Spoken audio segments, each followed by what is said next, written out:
Treasure Island by Robert Louis Stevenson. Chapter 27. Pieces of Eight.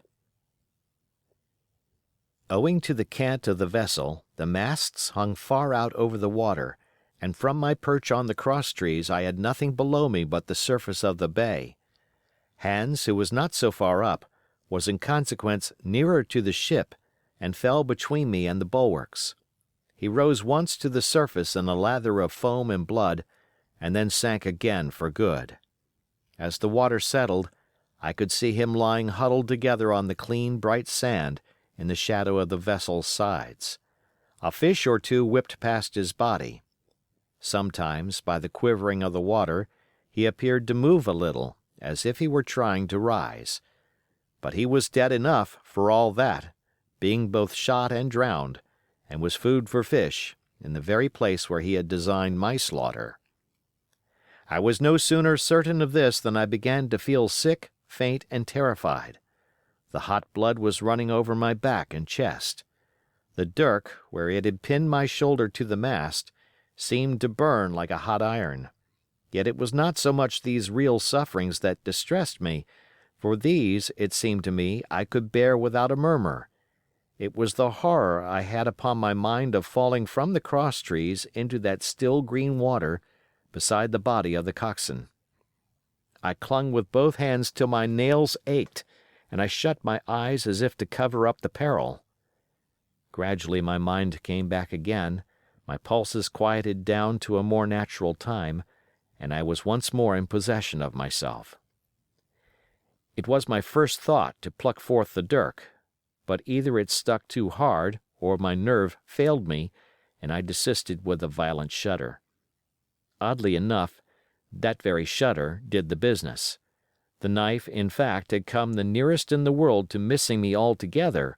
It held me by a mere pinch of skin, and this the shudder tore away. The blood run down the faster, to be sure, but I was my own master again, and only tacked to the mast by my coat and shirt. These last I broke through with a sudden jerk, and then regained the deck by the starboard shrouds. For nothing in the world would I have again ventured, shaken as I was, upon the overhanging port shrouds from which Israel had so lately fallen. I went below and did what I could for my wound. It pained me a good deal and still bled freely, but it was neither deep nor dangerous, nor did it greatly gall me when I used my arm. Then I looked around me, and as the ship was now, in a sense, my own, I began to think of clearing it from its last passenger, the dead man O'Brien. He had pitched, as I have said, against the bulwarks, where he lay like some horrible, ungainly sort of puppet. Life-size, indeed, but how different from life's color or life's comeliness. In that position I could easily have my way with him, and as the habit of tragical adventures had worn off almost all my terror for the dead, I took him by the waist as if he had been a sack of bran, and with one good heave, tumbled him overboard. He went in with a sounding plunge, the red cap came off and remained floating on the surface, and as soon as the splash subsided, I could see him and Israel lying side by side, both wavering with the tremulous movement of the water. O'Brien, though still quite a young man, was very bald. There he lay, with that bald head across the knees of the man who had killed him, and the quick fishes steering to and fro over both. I was now alone upon the ship. The tide had just turned. The sun was within so few degrees of setting that already the shadow of the pines upon the western shore began to reach right across the anchorage and fall in patterns on the deck. The evening breeze had sprung up, and though it was well warded off by the hill with the two peaks upon the east, the cordage had begun to sing a little softly to itself, and the idle sails to rattle to and fro. I began to see a danger to the ship. The jibs I speedily doused and brought tumbling to the deck, but the mainsail was a harder matter. Of course, when the schooner canted over, the boom had swung outboard, and the cap of it and a foot or two of sail hung even under water. I thought this made it still more dangerous, yet the strain was so heavy that I half feared to meddle. At last I got my knife and cut the halyards. The peak dropped instantly. A great belly of loose canvas floated broad upon the water, and since, pull as I liked, I could not budge the downhaul, that was the extent of what I could accomplish. For the rest, the Hispaniola must trust to luck, like myself. By this time the whole anchorage had fallen into shadow, the last rays, I remember, falling through a glade of the wood and shining bright as jewels on the flowery mantle of the wreck. It began to be chill. The tide was rapidly fleeting seaward, the schooner settling more and more on her beam ends. I scrambled forward and looked over. It seemed shallow enough, and holding the cut hawser in both hands for a last security, I let myself drop softly overboard. The water scarcely reached my waist. The sand was firm and covered with ripple marks, and I waded ashore in great spirits, leaving the Hispaniola on her side, with her mainsail trailing wide upon the surface of the bay. About the same time, the sun went fairly down and the breeze whistled low in the dusk among the tossing pines.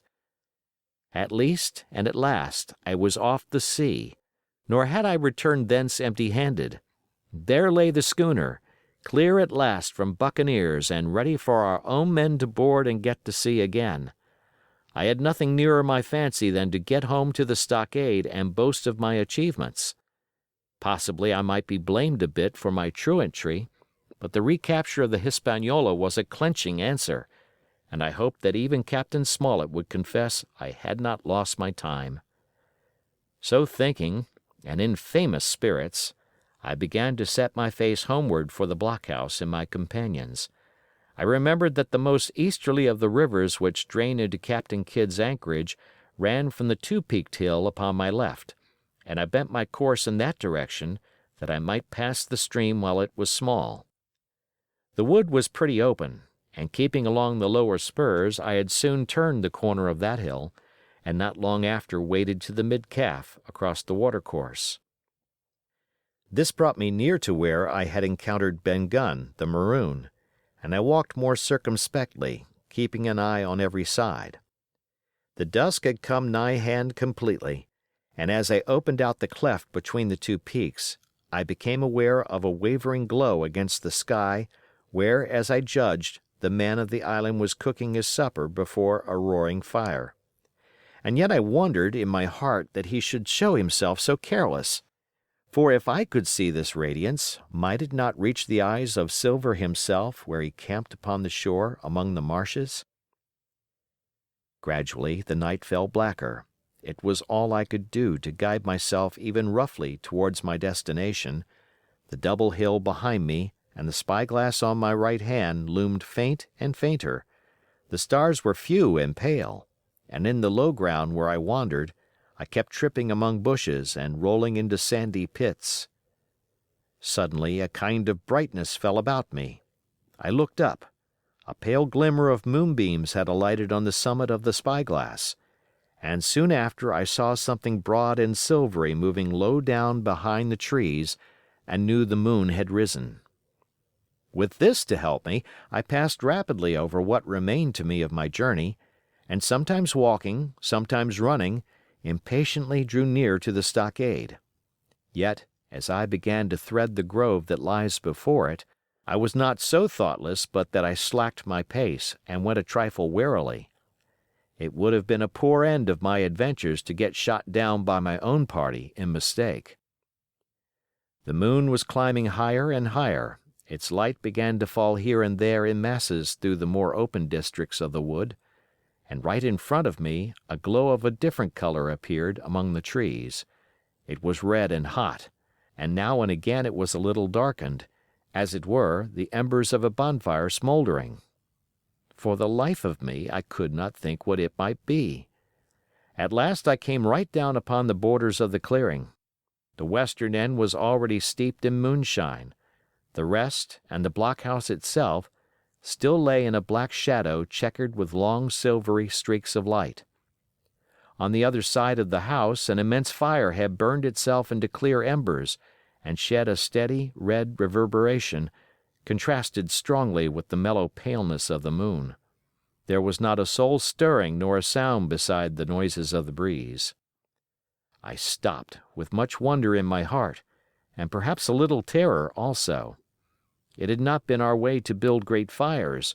We were indeed, by the captain's orders, somewhat niggardly of firewood, and I began to fear that something had gone wrong while I was absent. I stole round by the eastern end, keeping close in shadow, and at a convenient place where the darkness was thickest crossed the palisade.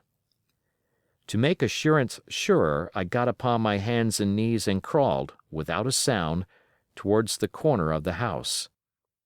As I drew nearer, my heart was suddenly and greatly lightened.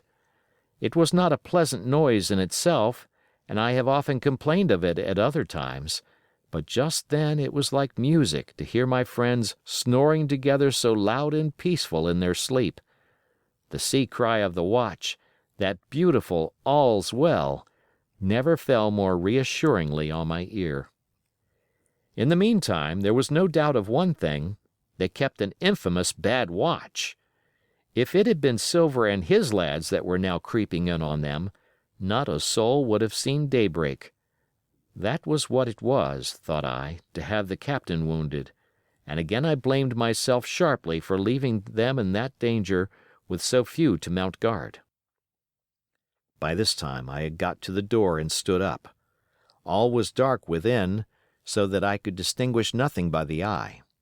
As for sounds, there was the steady drone of the snorers and a small occasional noise, a flickering or pecking, that I could in no way account for.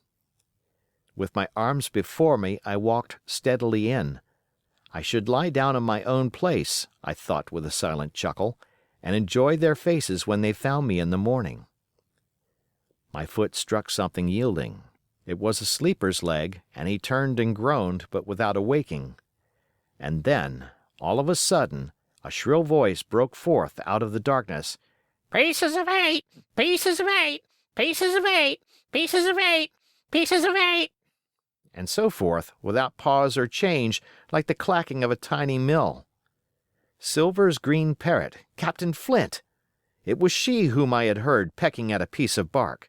It was she, keeping better watch than any human being, who thus announced my arrival with her wearisome refrain.